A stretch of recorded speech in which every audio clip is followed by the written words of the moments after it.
My book is called Fearvana, like fear and nirvana, molded together as one, using fear as an access point to bliss and even enlightenment.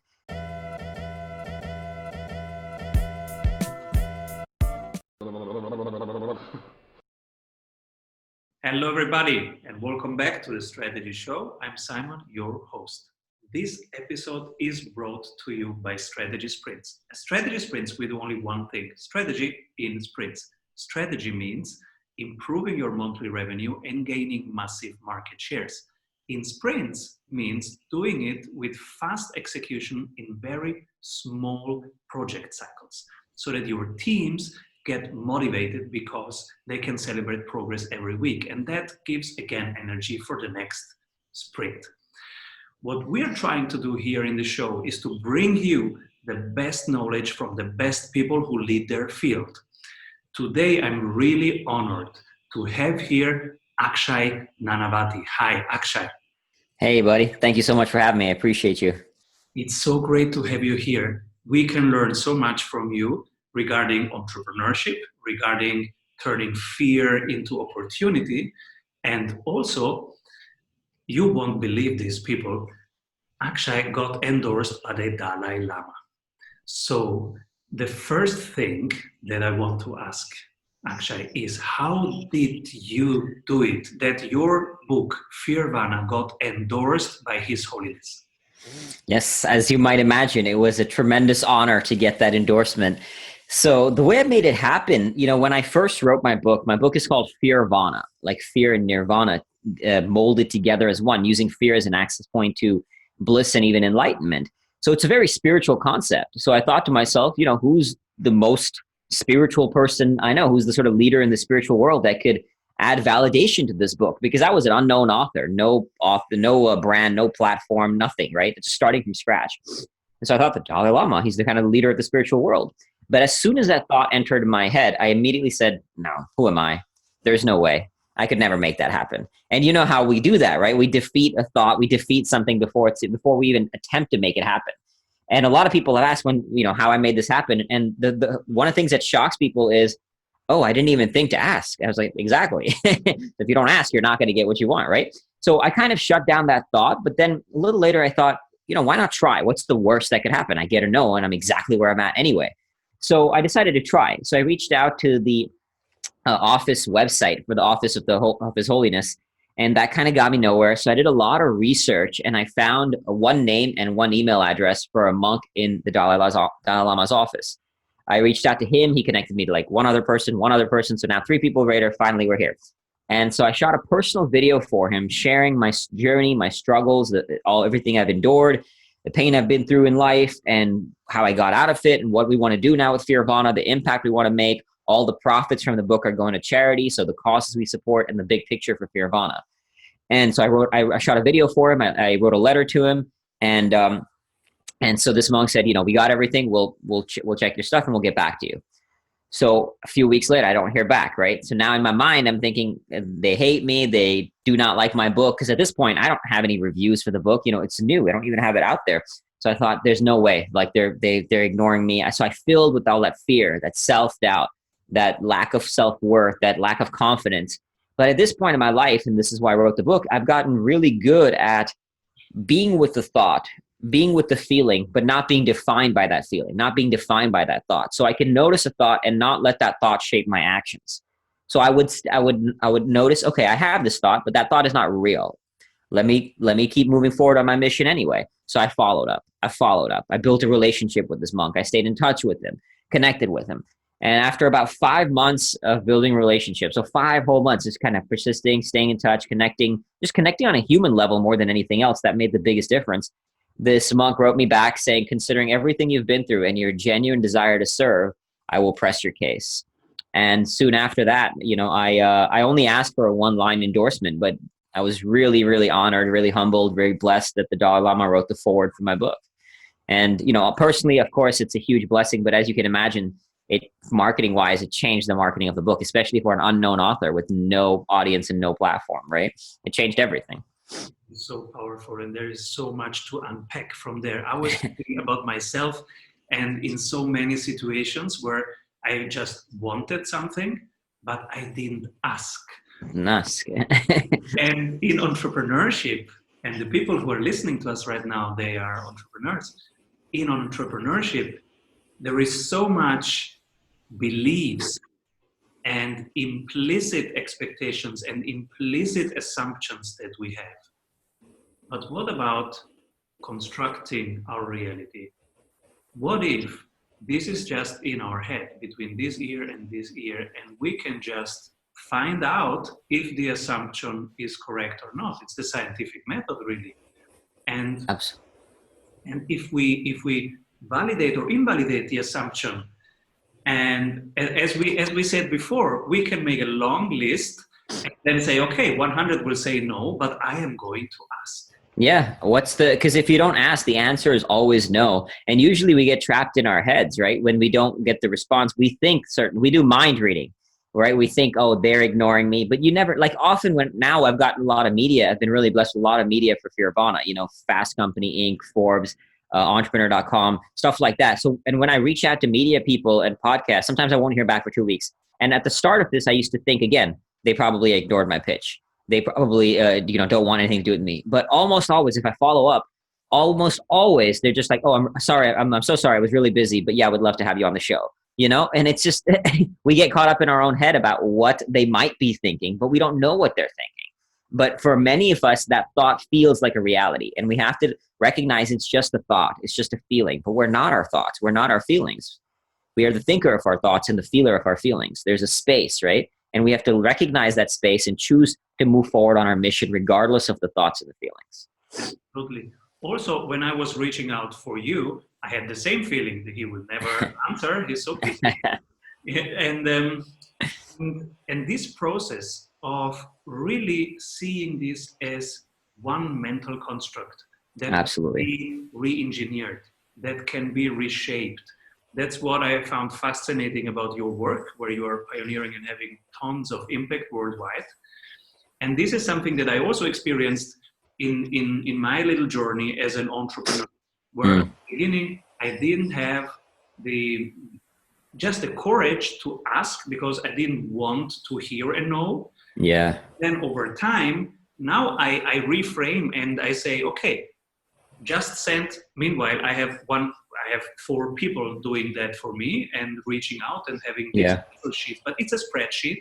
And I tell them, don't worry, send out 50 a day and 49 will say no, but 1 will say yes. And one of them will be Akshay and 1 will be and then the next one will be Tim Ferriss. So don't worry, just ask. And if it's relevant, if it's appropriate, they will say yes. Yeah. And what's the worst that could happen, right? So it's always about to this day, I ask for friends for introductions to other podcast hosts. They ask me, and I've always said, I tell my friends, ask me anything. If I can help, I can. If I can't, I'll say so, So yeah, just getting out. And to your point, when you say about the perception it's really important to recognize that we don't engage with the world as it is. We don't engage with reality. We engage with our lens of reality. So you might have somebody who's in the same exact situation right now and thinking the world is falling apart, everything is ending, my business will collapsing. Then there might be another person, exact same situation, looking at it saying, wow, these people are hurting. This is an opportunity to serve. This is an opportunity to grow. There are so many challenges right now, which means there's possibilities for new solutions right now. So 2 people, exact same situation, but the way they see the world is completely different, right? Because we're not engaging with the world. We're engaging with our lens of the world. It's like this. If you're wearing red glasses, the whole world will always be red. So it's always really important to look at what is your lens of the world, and then creating and shaping a lens that empowers you, that helps you move forward as opposed to breaking you, especially when times are hard. This is so powerful. Let me repeat this to really grasp it. So we do not engage with the world. We engage with our concept of the world. Exactly. Our lens of the world. And most of us do not recognize that there is a lens. We feel like it is real. It feels as real as anything else. But we can make anything, we can shift our lens about anything, no matter how bad. And I'll give you a very concrete example. So as you know, I was a United States Marine, served in the Marines. I went to war, went to Iraq. And when I came back from the war, I struggled with post-traumatic stress disorder, with depression. I was on the verge of suicide from alcoholism. And one thing I struggle a lot with is survivor's guilt. I lost a friend in the war. Now, everybody told me, don't feel guilty. It's not your fault. And rationally, I get it. The war happens the way it happens. You can't control it. But emotionally, it doesn't change that fact because guilt is ultimately an expression of love. But what happens with guilt? Everybody says guilt is a bad emotion. Nobody hears of guilt and thinks it's a good emotion. Emotions like guilt, fear, stress, anxiety, nobody anger. They all say they're bad emotions. But what I learned is that emotion is going to be there, right? But I can change my lens about that emotion. I can create a new relationship to that emotion. So ultimately what I did for a very long time, I put a picture of my friend that I lost in the war up on my wall, me and him together. And it said, this should have been you. Earn this life. And now my guilt became my fuel. So something that once drove me to alcoholism and on the urge of suicide, the same exact thing became my fuel to finishing my book. So the thing itself, the guilt itself wasn't the problem. It was my relationship to the guilt. And it's the same thing with the world. The world is what it is, whether it be coronavirus taking over, whether it be something else happening. It's how we engage with that world and how we choose to create our own sense of reality through our lens of the world that determines how we ultimately move through it and our experience of life. It's so interesting how much really is outside of our control and how little the things are that are in our control. But this is in our control to make that list. Who do I want to be? What is my legacy? What do I want to honor and what do I want to bring in this world and to do with my resources, with my resourcefulness? And then just to act upon it. And you said so beautifully, to detach from all the feelings and all the packages that we have around that and just do it and just do one step after the other. Yeah. You want to make your sales more repeatable and reliable? Do you want to have less volatility and more growth in your revenue per month? At Strategy Sprints, we do only one thing: strategy in sprints. Strategy means having more revenue through a better offer. In sprints means having more energy in your team every week.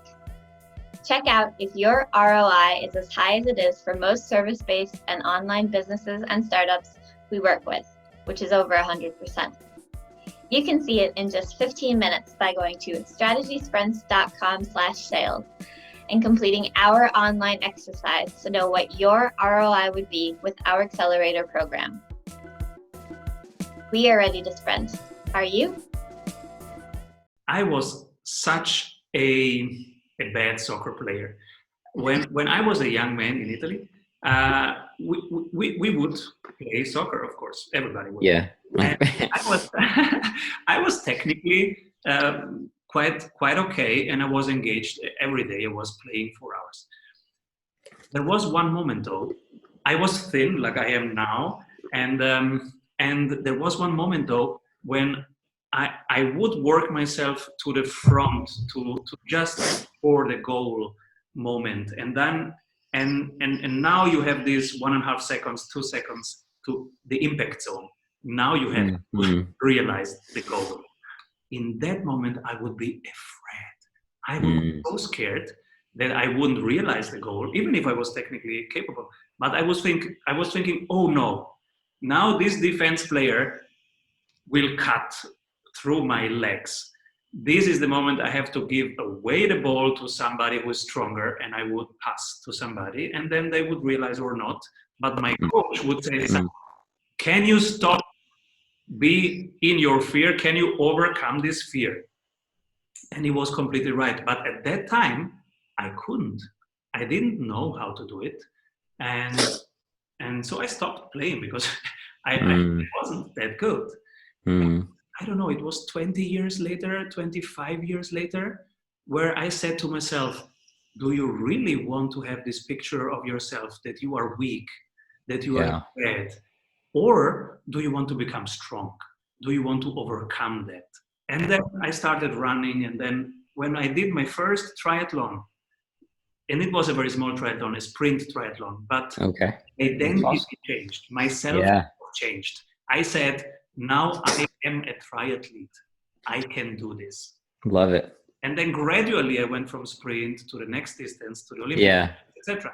But it changes in that moment when I said to myself, I am strong.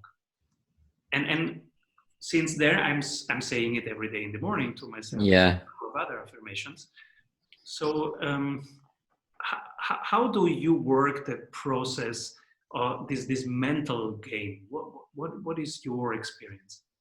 Yeah, there's so many elements you touched on right at the end there, the affirmation. So one thing that I do is I have this little book I carry with me everywhere that I call a spirit armory. And in fact, I have notes taped on my laptop, the side of my little mouse pad here, taped on both sides, that say, it is like me too. So I actually learned this from an Olympic gold medal winning athlete who I learned this method from, where you write, it is like me too, and you write a way of being. So for example, one of mine here, right next to me, it says, it is like me to chase perfection like an unstoppable machine in every area of my life. It is like me to relentlessly pursue victory with laser focus, meticulous attention to detail, uncompromising structure, and steadfast discipline. So you write these statements to remind you of who you want to be all the time. So if you're not being that, you can look down and then transcend this current self. That's one way. And then there's kind of this duality, you mentioned with the fear, like in this example, you want to, on the one hand, engage the fear, on the other side, visualize the positive. So it's not about just being positive all the time. It's about engaging the negative as well. Both have value. And there's a thing called power of negative thinking. So astronauts do this. What they do is, especially when you go up in space, obviously you could die. The risk is huge. So what they do is they imagine every worst case possible scenario, and they prepare for it. So you actually imagining, so you're not just blindly, I think that it's a huge misconception in some of this sort of self-help movement, just visualize everything going well. And that's not how it works, because things are going to go wrong. So instead of just visualizing everything going well, imagine all things that could go wrong. So if you're scared, what I always like to say is that fear propels you to prepare. If you're scared of something, engage that fear. Don't just run away from it. Engage it. What am I scared of? What's the worst case scenario? How do I prepare for that worst case scenario? You really dig deep into the fear. So even writing a book on fear, I was terrified of writing a bad book. I was terrified nobody would read it. I would get a 1-star review on Amazon. People would think it's garbage. Nobody would buy it, all this stuff. So I said, all right, I'm scared. Why am I scared? What am I scared of? What's the worst case scenario? How do I prepare for that worst case scenario? So I studied from good authors. You mentioned Tim Ferriss. I studied from him. Studied from Jack Canfield, the Chicken Soup for the Soul author. How do I write a good book? And I must have trashed like 100,000 words worth of work. That is months worth of work. But because I was scared of writing a bad book, I wrote a book worthy of being endorsed by the Dalai Lama. And I'm not saying this in an egotistical way. I'm saying the fear fueled me. It fueled me to work harder. It fueled me to write a better book. So engaging the fear, and then at the same time, while you're preparing for the worst case scenario, you're also visualizing the positive. So in your case, like if it's soccer, visualizing yourself doing the move right. Every night you can visualize yourself engaging that move, right? As an athlete too, I'm an ultra runner. I often visualize myself hitting a low when I do like a long run, 50 miles, something like that, 100 kilometers, because I know I'm going to hit a low. You just can't avoid it. It's going to happen. And anyway, you kind of want to in a way, that's why I do it. But I visualize myself hitting the low and then transcending that low, facing that low. So visualizing is one tool, these affirmations are another tool, engaging the way you talk to yourself, getting more self-aware. But ultimately, everything you can do, you have to get out there. The only way to master your mind is to engage the fear, to train in fear, to experience suffering. You have to put yourself in places where you are uncomfortable, and you want to level up the risk one step at a time. So when I was a kid, I was terrified of Ferris wheels. Everything, not even like roller coasters, Ferris wheels, I was scared. And now I jump out of planes, I climb mountains, I've climbed rocks, I do very dangerous things. I've been to war zones. So you approach your fear, you step into suffering one step at a time with the mindset that everything is an opportunity to train. People often say things like, I'm bad at this, or I'm bad, I'm good, I'm strong or weak. People say things like I'm strong or weak or bad and good. What I like to say is, and that could be objectively true. Like I could be weak at doing squats compared to somebody else, and maybe what my squat level should be for my weight. But what I like to say, the way I approach it in my own mind is, there's no such thing as weak. There's only trained or untrained. So I'm always telling myself, if something I'm, let's say, quote unquote, bad at, I'll just say, oh, I'm just untrained. Now, what does that do? That keeps a mindset of training. Oh, all I have to do is train. That kind of imprints the growth mindset. So I always say there's no strong or bad. There's no bad or good or strong or weak. There's only trained and untrained. So these are some tools to get out there and train, but you got to go out there and suffer and experience the pain. There is just trained or untrained. Absolutely. If just every team could stop judging good and bad and say, all right, that's the score today, and then we will train the score and make it 1% better next week. Exactly. 1% better. And you look at where those weaknesses are, you train those. Absolutely. It takes away all the stress and all the heaviness and say, okay, 1%, we can do that. Yeah. Yeah. Beautiful. Absolutely. That's one of my "it is like me" 2 statements. It is like me to get just 1% better today. Beautiful. Beautiful. Yeah. So strong. Akshay, I'm so happy that you will be back next week on the Strategy Show, because next week I want to explore your entrepreneurial side. You are building an empire with your foundations and with everything that you do. So I want to learn from you next week and to extrapolate all the knowledge and tools that you want to share with our community. So thank you for being here, Akshay. Thank you, my friend. And see you next week. Sounds good. Bye-bye. We all know that working in sprints is better, but how do we know what we should work on? You're in luck, because we have a 15-minute exercise that will give you complete clarity on where to take your project next.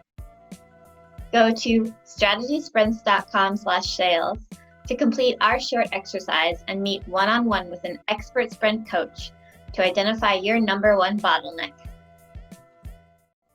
Hey everyone, I hope you enjoyed that episode of the Strategy Show.